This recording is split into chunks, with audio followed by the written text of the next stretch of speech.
कभी सोचा है कि हमारे हर छोटे बड़े काम के पीछे एक अदृश्य चेन काम करती है? आज हम फिजिक्स की उसी चेन को समझने वाले हैं, जिसकी कड़ियां हैं वर्क, एनर्जी और पावर, यानी कि कार्य, ऊर्जा और शक्ति।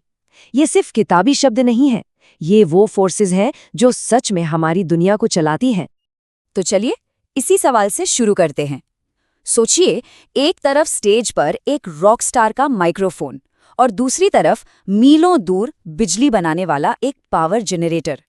देखने में तो लगता है कि इनका आपस में कोई लेना देना नहीं है, लेकिन फिजिक्स की नज़र से देखें तो ये दोनों एक ही अदृश्य चेन की मजबूत कड़ियां हैं। आज हम इसी चेन को सबके सामने लाएंगे। तो इस चेन की जो सबसे पहली, सबसे बेसिक कड़ी है, वो है वर्क, यानी कि कार्य।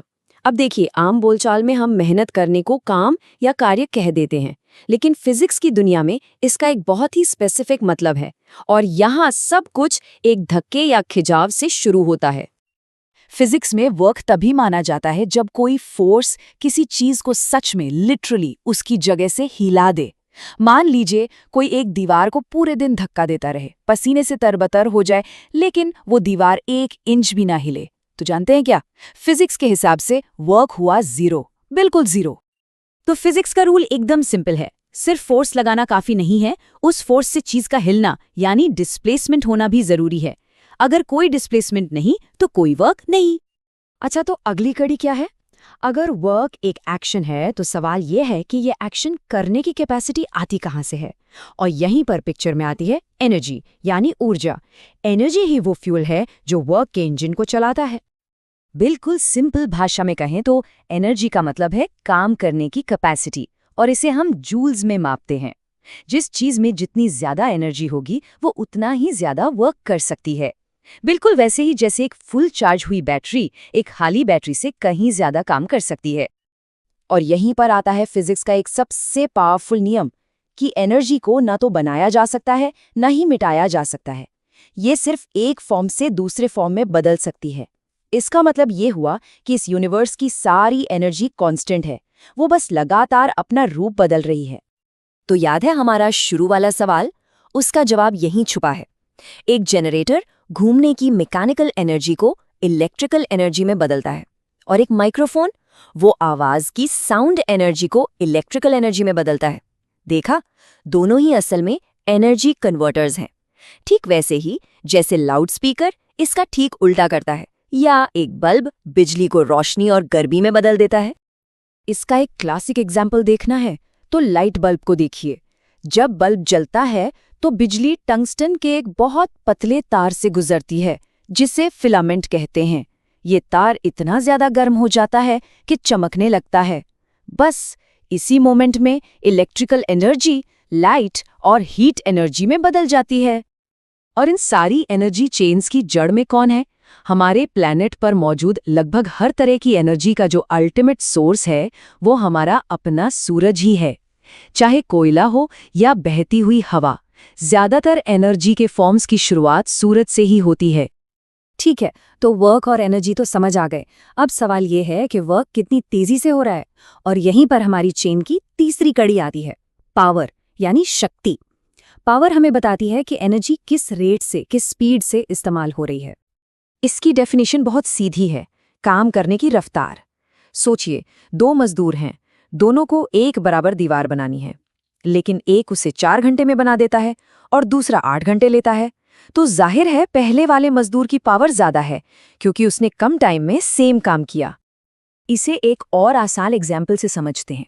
मान लीजिए किसी के वॉलेट में जो पैसे हैं वो एनर्जी है। जब उन पैसों से कुछ खरीदा जाता है तो वो वर्क है, और हर घंटे कितने पैसे खर्च हो रहे हैं वो रेट ही पावर है। सिंपल है ना? पावर की बात हो और हॉर्स पावर का जिक्र ना हो, ऐसा हो ही नहीं सकता। गाड़ियों के इंजन की कैपेसिटी बताने वाली ये यूनिट असल में स्टीम इंजन्स की ताकत की तुलना घोड़ों की ताकत से करने के लिए बनाई गई थी, और ये आज भी पावर मापने की एक क्लासिक यूनिट है। चलिए अब वापस अपनी चेन की सबसे पहली कड़ी पर चलते हैं, फोर्स यानी बल। क्योंकि वर्क की शुरुआत ही फोर्स से होती है, तो ये समझना भी जरूरी है कि फोर्स लगाया कैसे जाता है।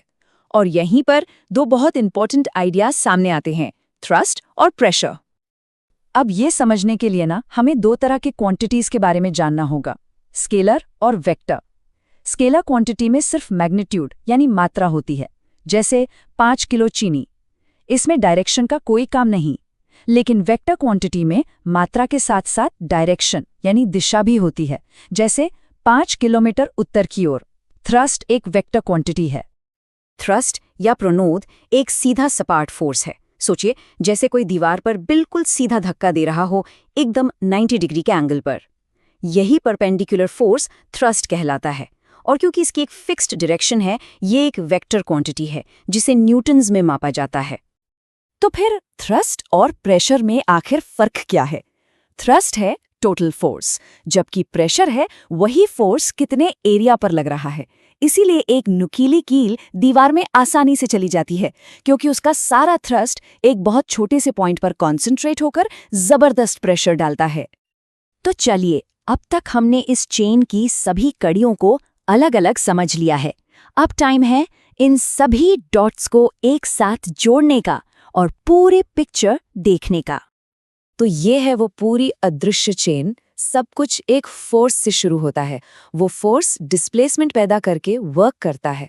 इस वर्क को करने के लिए एनर्जी चाहिए होती है, और जिस स्पीड से ये एनर्जी खर्च होती है वो पावर कहलाती है। और हाँ, वो शुरुआती फोर्स थ्रस्ट या प्रेशर के रूप में लग सकता है। हर एक कड़ी दूसरी से परफेक्टली जुड़ी हुई है। तो अगली बार जब कोई लाइट का स्विच ऑन करे या कहीं से संगीत की धुन सुनाई दे, तो एक पल के लिए रुककर सोचिएगा, क्या उस एक छोटे से काम के पीछे छिपी फिजिक्स की इस अदृश्य चेन को पहचाना जा सकता है? फोर्स, वर्क, एनर्जी और पावर का ये खेल हमारे चारों ओर हर पल हर लम्हा हो रहा है। बस उसे देखने वाली नजर चाहिए।